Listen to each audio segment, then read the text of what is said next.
backstabbing cardinals we can abide, but disrespectful nephews we cannot.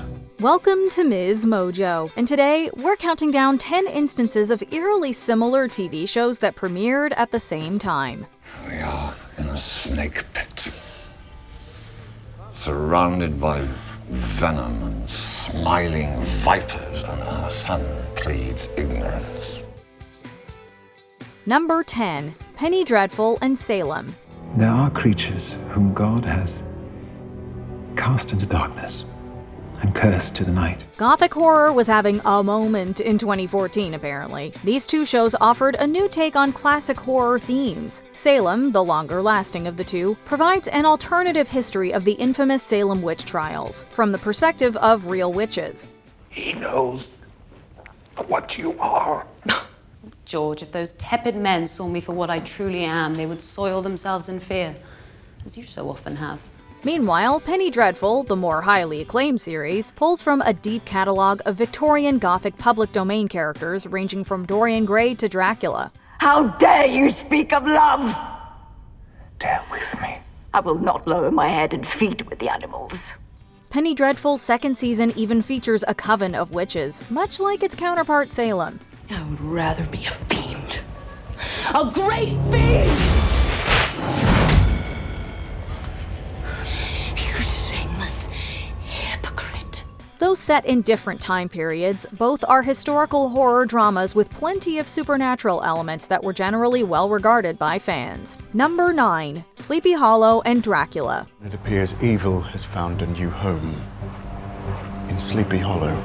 These shows dared to make two classic horror characters look hotter than you've ever seen them before. Sleepy Hollow follows Washington Irving's classic character Ichabod Crane in a new 21st century adventure to once again find the Headless Horseman. Would you admit to cutting off his head, yes or no? No.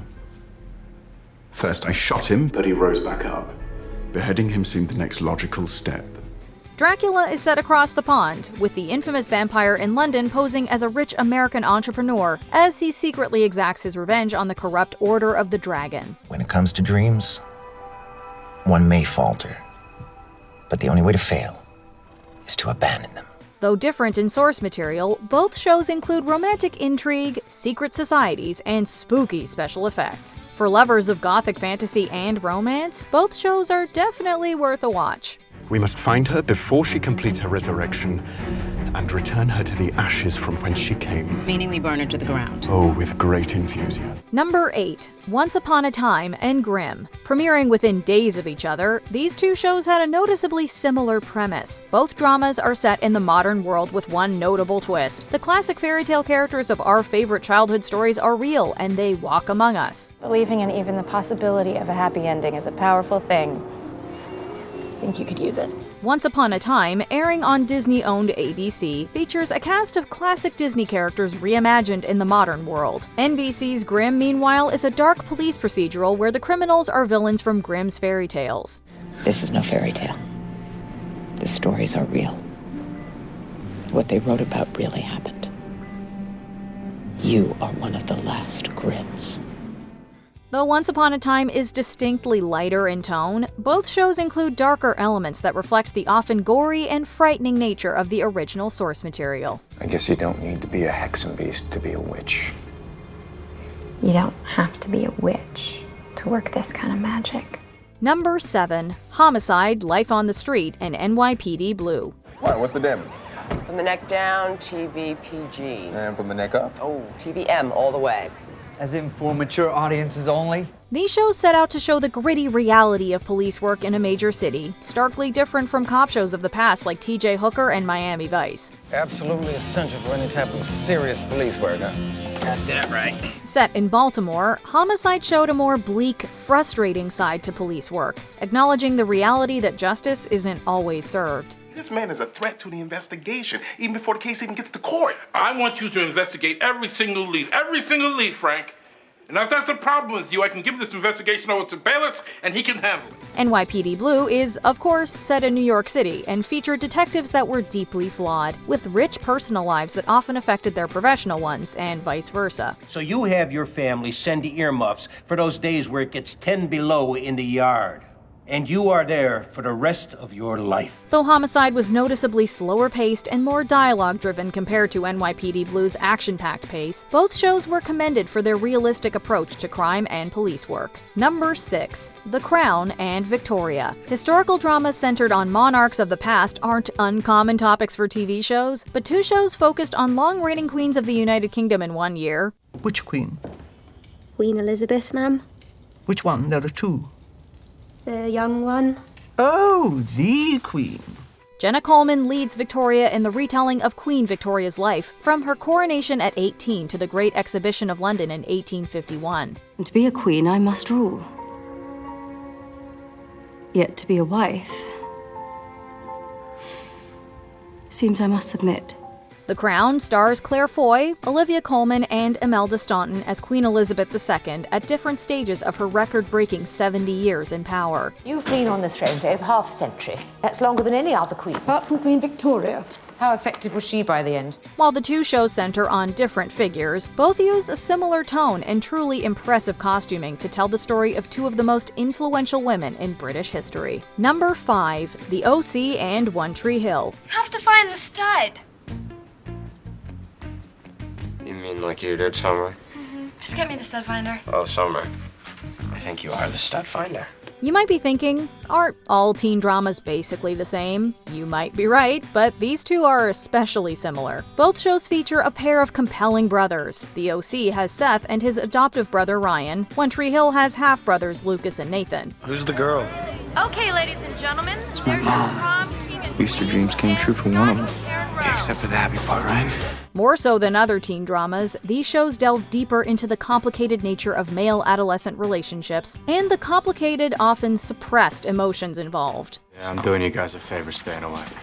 You're doing us a favor? Face it, man, I bring trouble. Trey, Volchak, you and your family, you're better off without me. It's not true. It's not your fault. Though set on opposite sides of the country, The OC and One Tree Hill marked a new era for emotional, romantic teen dramas. What if we are each other's Jimmy Cooper? What? You know, the one before the one. The one that you think is right before you meet your Sandy Cohen? Number 4. 30 Rock and Studio 60 on the Sunset Strip. Hi, I'm Tracy Jordan. I'm black, NBC. Very proud. Like peacocks. Right, Janet? I think we got it. NBC faced a dilemma. They had two series based on the behind-the-scenes antics of a Saturday Night Live-esque live sketch comedy show, both helmed by legendary writers. Unable to decide, they chose to air both. Ring.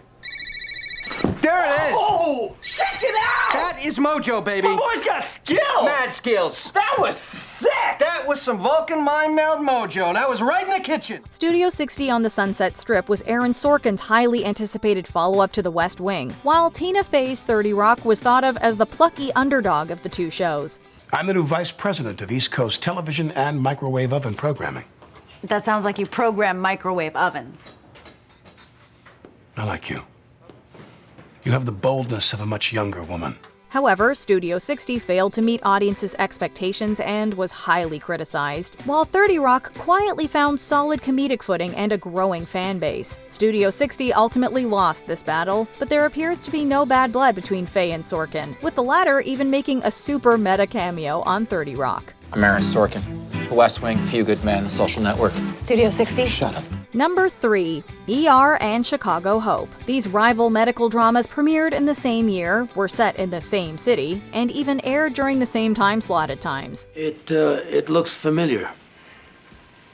Really familiar. You cut all our lines. Chicago Hope was expected to emerge as the ratings winner, with creator David E. Kelley's reputation for helming hit shows generating plenty of buzz. However, in a shocking twist, ER quickly emerged as the more popular show. You set the tone, Mark. You get the unit through this. I'm fine. Okay.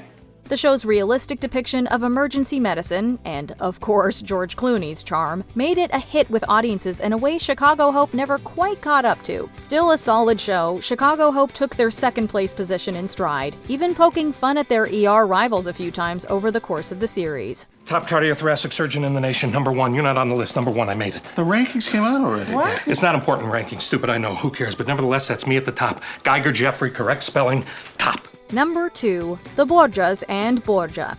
And the conspiracies. Are they amongst us here? They are, Holy Father.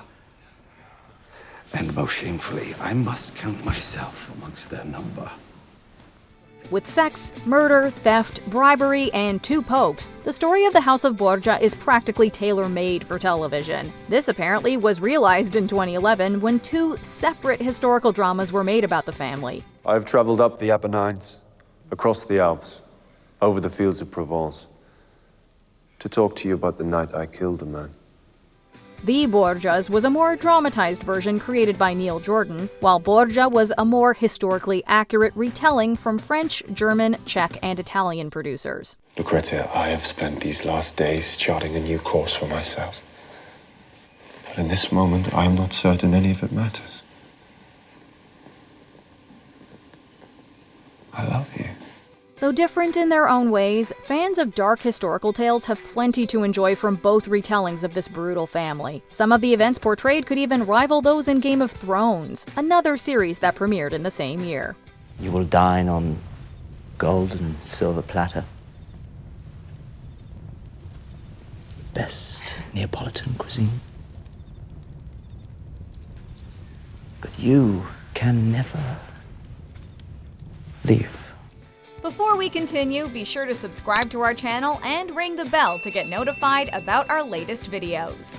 You have the option to be notified for occasional videos or all of them. If you're on your phone, make sure you go into your settings and switch on notifications. Number 1. The Addams Family and the Munsters. Picture in domestic tranquility. Hemlock on the hearth, and my lovely wife feeding the piranha. The 1950s suburbanization of America and the newfound presence of a television set in every home led to plenty of squeaky clean TV shows set in perfect suburban homes with perfect nuclear families. By the 1960s, audiences were ready for a change. Do any other members of your family live with you? No, they're all dead. I see. Passed away. No, they haven't gone anywhere. They're just dead. In came 2 freaky families that were the exact opposite of typical TV clans, the Addamses and the Munsters. The similarities can be attributed to the source material, as both shows were inspired by the New Yorker cartoons by Charles Addams. You're as lovely today as the day I married you. Oh, and you're just as handsome. You know, they just don't make men like you anymore. Both shows also premiered within a week of each other and ended just 1 month apart. Though the Addams Family has demonstrated somewhat more cultural staying power, both are classic shows, especially beloved by fans of the strange and unusual. A life must have some fulfillment. I want to do something artistic that the world will remember. Life is not all lovely thorns and singing vultures, you know. Can you think of any twin TV series we missed? Let us know in the comments. You've seen The Mentalist, right? Yes. It's like that. Except that guy's a fake. Right. If I was a fake psychic, it would be eerily similar. Exactly the same. A virtual carbon copy.